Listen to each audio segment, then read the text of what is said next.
Who's later. Okay, so in case you didn't pick up on it from my cosplay beluga edits, I get told dozens of times a day that certain off-meta builds can be abused to climb, and for the OGs in here, you know I've played top laner bruisers as ADCs before.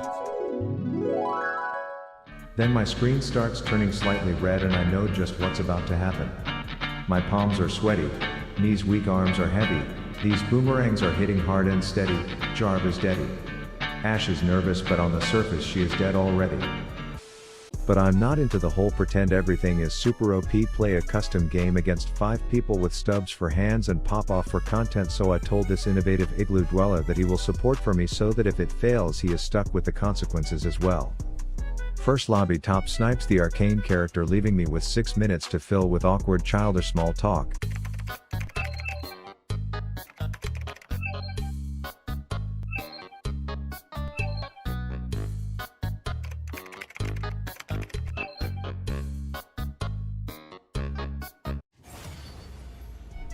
Next lobby we strategize, he will first pick it for me and this was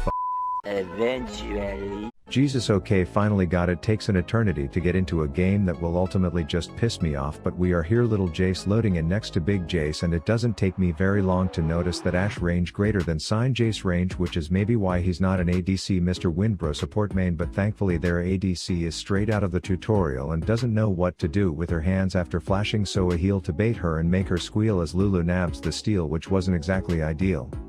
But I gotta give it to the Elon Musk of off-meta ADCs, cause granted their support is first timing the use of a computer, it has potential, as I did excel when she stuck her sun sword up my urethra, but hammer time comes up short and unfortunately I'm on par with a hingeless door when it comes to closing, so let's just fast forward to the next time Elo inflated Leona does something dumb as shit, conditioned to believe she can get away with shit like that because, well, she typically can get away with shit like that, but a front flip into baseball bat, that broken bitch combo does the trick before I retreat away from the flurry of tic-tacs that Legolas cosplayers firing my way.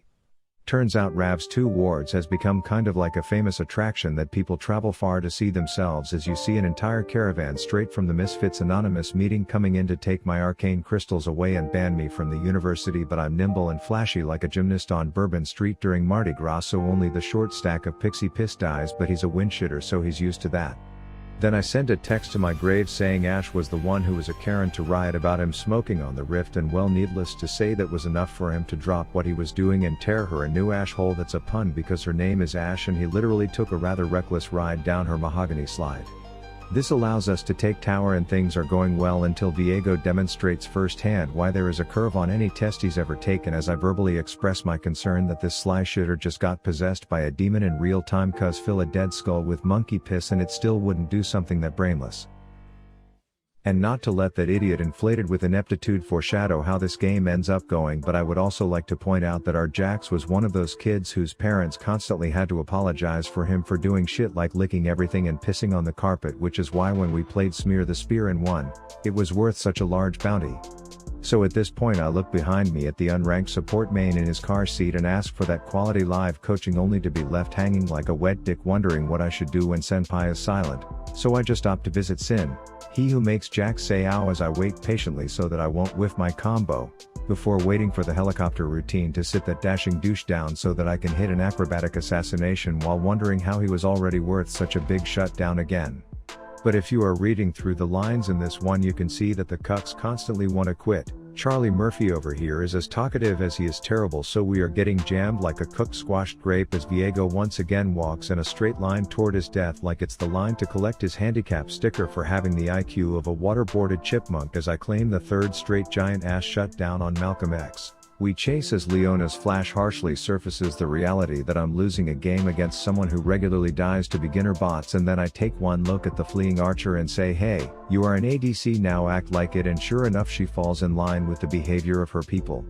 And considering we just killed 3, I know that it's just 1 or 2 at drag and they are probably low, but Jax plugged the wrong address into his GPS, which means the easy ace due to numbers advantage we had turned out to be a frustrating scene in the saga entitled Backseaters. In the comments are going to defend this Jax as being right while also devils advocating that Graves was also correct in his decision to reverse cowgirl our bot tier 2 turret stub instead of rotate as well, and needless to say the unimaginable amount of sheer talent surrounding me that game was just shy of what was needed to get the job done.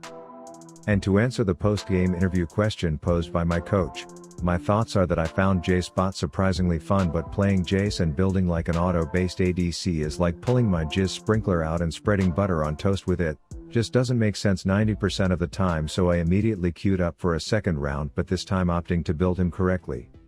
Game 2, there's a pussy writing me that's a cat joke, get your head out of the gutter kids, and we are getting poked and prodded like a piece of steak on Hell's Kitchen, but luckily Violet was in the area looking for powder or some shit, and while instantly ganking was the play, she chose to look up and locate the fucking Big Dipper in the stars before making her grand entrance at the wrong end, which creates probably the most uncoordinated first blood attempt I've ever been involved in, as everyone's summoners are so ashamed to be a part of this they all collectively decide to go away. And if you would have told me that 3 minutes into this game I would be butt blasting a blonde with a 7-foot hammer rifle in front of a fat frog with a double chin, I would have called you crazy, but crazier things have happened. Like when I had a jungler who came bot more than once before the 10-minute mark, and while my juiced up blueberry hit the blonde like Barry Bonds. It's worth noting that Vi's contribution of ordering the 700-pound arrow to go was crucial to the success of the flash front flip onto Fergie for the kill combo I then executed, and at this point I was pretty shocked at how tanky the hovering hairball plus a hot swap into hammer form was making me, as I remained consistent in making this Lux spend more time in the shops than my wife, while Vi remained consistent in always being around but never actually doing anything useful.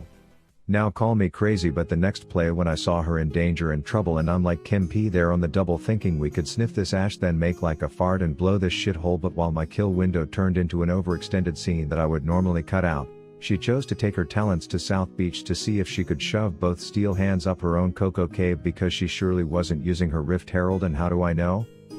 Because that thing came crawling out of her measly moron muff all the way back in base, where it was surely to have zero impact, but there was a silver lining from her and my mid lane Aurelia eating one too many Tide Pods last year, and that was the enemy Vex was desensitized toward enemy champions, thinking they will all just bend over and spread their cheeks, allowing me to walk right up to her with a strobing kitty and parkour onto her little depressed face.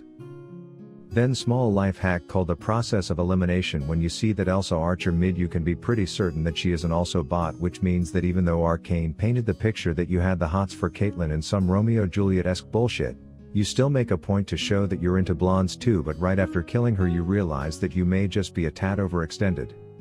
That said, you are extremely fortunate to have teammates who realize that their entire team is bot, which means Vi is safe to take her own gromp. Bladed Betty can do chickens in peace, and Jax has the privacy he needs to rub one out under his own tower. Anyways, the process of elimination is making me relatively confident that this is an isolated Ashe, so I put the blinders on, knowing that I would never have scored a 930 on my SAT if it wasn't for that strategy, as I wave to the statue and ask if it's cool with not mentioning the murder it just saw. And I now know from previous events that they travel in packs of 4 to avenge fallen allies, so I make like a big natural titty and bounce, but Violet over here just watched the bridge scene in the 3rd episode of Act 1 thinking she can 1v9, and let's just say she's lucky I'm willing to place a proverbial Mario mushroom so that she can live to spam her Mastery 7, as if everyone watching this video isn't going to laugh their literal asses off when I show her damage on the charts at the end of this game. But it's always worth noting that no one comes to my house and steals my blue buff. Hashtag we're still gonna get shit on. Then you would have thought I forgot about putting my summoners in the oven because they both got burnt for no reason at all, as I did my best Vi impersonation and kind of just existed in a team fight without actually doing anything at all, which gave our 1 and 8 Aurelia enough kills to probably hard carry this game. Full-blown ARAM breaks out and call me the freaking Auburn Hill City in Michigan because goddamn was Dodge present in me during this next fight as I appropriately assumed the role of an ADC, which is basically survival horror mode until everyone has little timers over their abilities and I can play patty cake with their butt cheeks without them retaliating. So while it looks like I was simultaneously playing a game of Twister during this fight with how seemingly random the direction I was moving in was, it ended up working out and I'm starting to think I will just adopt the drunk dizzy team fight stumbler routine moving forward, but they still ended up getting Dragon as Aurelia hits Jax with a truth bomb in chat. I chose to keep trying to carry this game like the obvious challenger caliber player I am, successfully killing Lux and then maneuvering through the opponent. Chad penis and sorry lagged out there. Anyways, Vex tries to flex on me, which long story short got her poked and subsequently picked, but leave it to my teammates to still manage to all die off of a pick that we got, so toss this one up to another case of the inting idiots. And for those of you following along with the Vi storyline, I am thinking she should maybe go back to Roblox after I had to play fucking Where's Waldo with her damage on the graph at the end.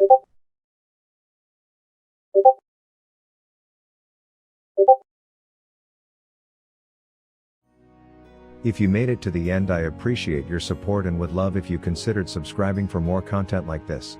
Rav out. They ask how I rap like I'm the baby. Your girl in my DMs and she going crazy. She asked to come over, I'm telling her maybe. I'm busy, I'm chasing the check. Let's go.